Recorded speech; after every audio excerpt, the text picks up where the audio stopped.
मध्यप्रदेश गाजियाबाद जिला अंतर्गत साहिबाबाद शिल्प अंचल अवस्थित एक कागज कारखाना गत राति विपज्जनक अग्निकांड घटी निया बेगुने व्यापी पड़िथिबारु संपूर्ण कारखाना को आवृत कर देथिला। घटना सूचना मिलिथिबा साथे साथे अग्निशम विभाग दल घटनास्थल को पहुंची आगुन को नियंत्रण करने को आरंभ करथिले। संबलित स्थानीय पुलिस एवं अग्निशम टीम रो अभियान रे अनेक घंटा परे आगुन को नियंत्रण करा जायथिला। सौभाग्यवशतः एही घटना रे कौनसी प्राणहानि घटी नाही बोली अधिकारी माने सूचना दैछंती, किंतु मूल्यवान यंत्रपाति और मसलामान व्यापक भाव में नष्ट हो जाइछि।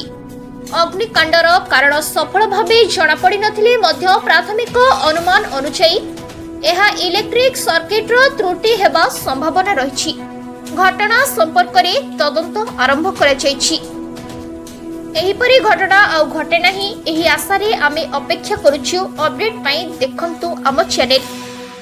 जदि आपण मानकु आम वीडियो भल लगी थाए ताहले आम चैनल को लाइक शेयर और सब्सक्राइब करबा को भूलिबेनि।